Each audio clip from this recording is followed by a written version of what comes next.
Good morning, students.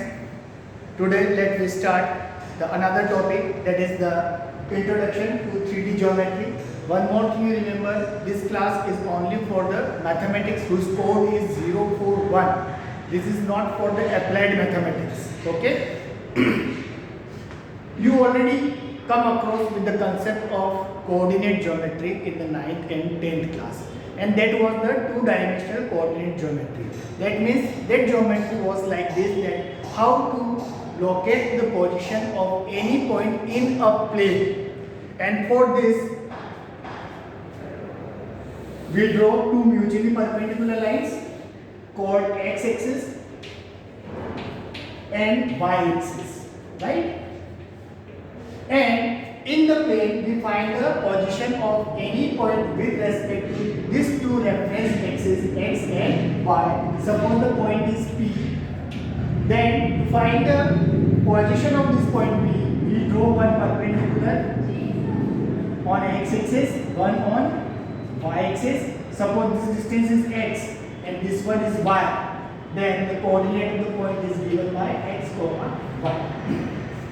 Now, it is not necessary that in our everyday life, every time we have to find the position of any point or any object in the plane only.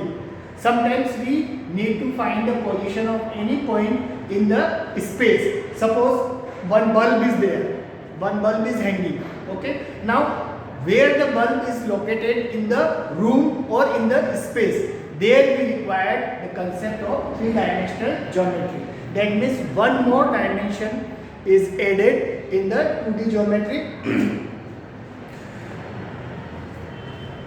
So let me see what is new in the 3D geometry and how to find the position of any point. Now first of all, coordinate plane and coordinate axis.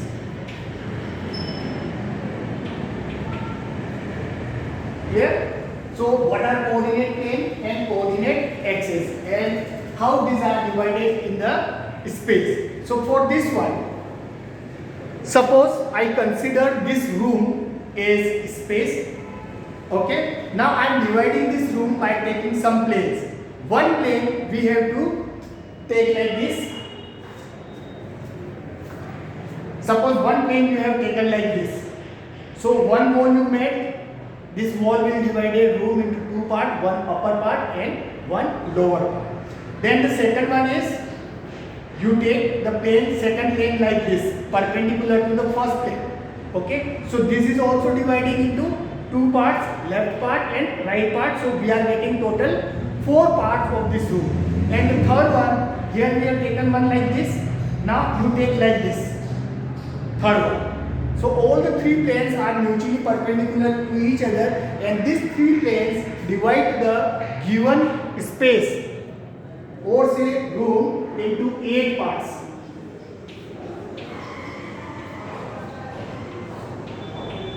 Which are known as octane.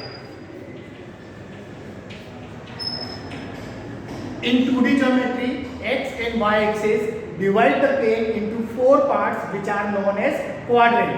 And here in 3D geometry, coordinate planes divide the space into 8 parts which are known as octane, and they are written just like the 2D geometry, first, second, third, fourth, fifth, so on, 8 octane. So we have to write the octane in the similar manner. Now let me see how to find the position of any point in the space. Now for this one, I am taking only one octane to explain you how to find the position of any point.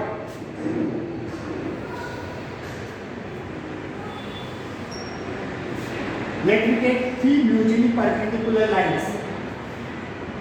Let me explain you with the help of one example. Suppose I am taking this board on which this green board is there, is one plane.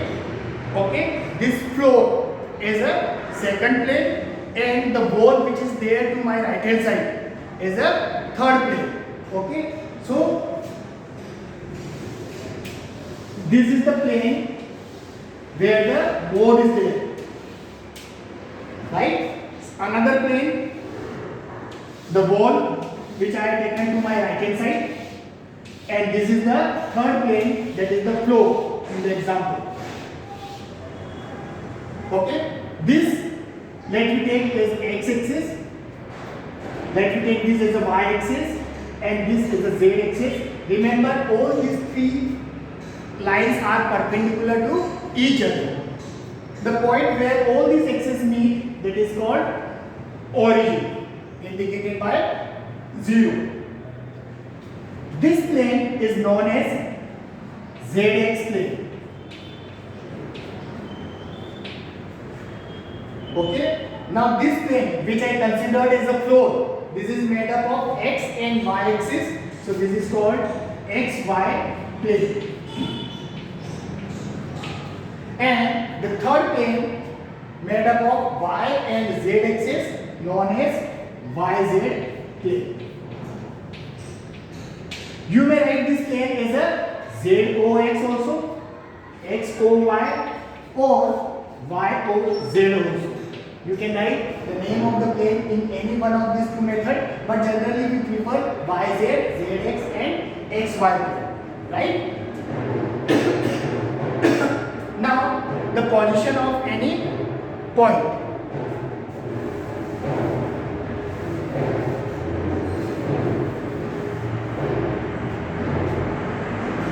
Suppose the point is here P.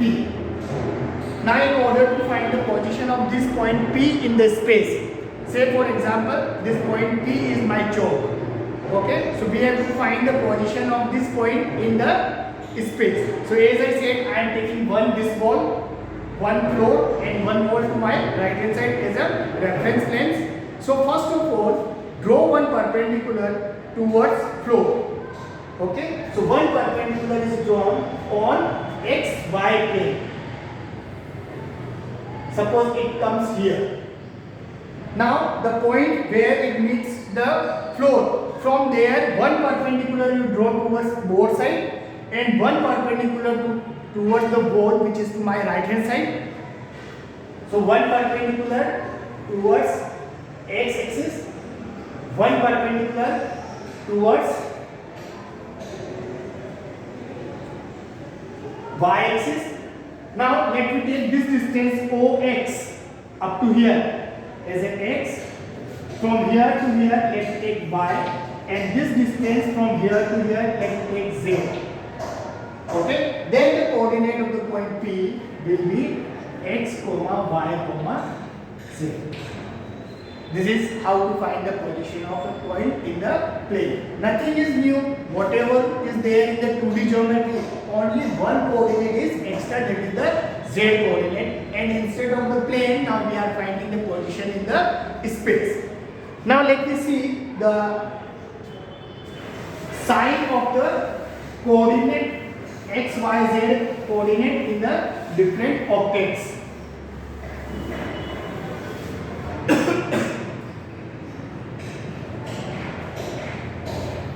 So here I am taking octants, x coordinate, y coordinate and z coordinate.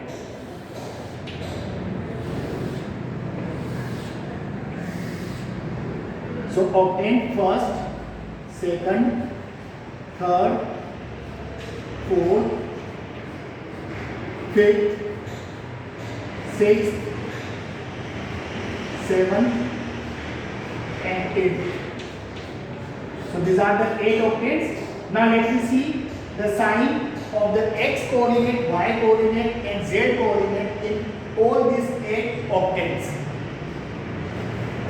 In 2D geometry, as you know, this is first, second, third and fourth quadrant. In first quadrant, the sign of x and y is positive, positive, here negative, positive, negative, negative and positive, negative. So how to learn the sign of the x, y and z coordinate in the octet? octanes. First of all, let me divide 8 octane into 2 equal parts. First 4 and the last 4. Okay. Now in the first 4 octane, the sign of x and y will be similar to that in the quadrants. First quadrant positive positive, so positive positive. Second negative positive, third negative negative, fourth positive negative. Correct? Now in the 5th, 6th, 7th and 8th quadrant, repeat the same sequence again. That means first one in 5th, second one in 6th, third one in 7th and 4th in the 8th. That means positive positive, negative positive, negative negative and positive negative. So these are the sign of the x and y coordinate, just similar to that in 2D geometry. Now about the z coordinate. In the first 4 octane, that is positive. So z coordinate is positive in first 4 octane and in the last 4 octane it is negative. Clear? So these are the sign of the coordinates in the different octanes. Suppose if I take -5 to -3, in which octane it will lie? Negative, positive, negative. First of all, see z. Z is negative, that means in the last 4.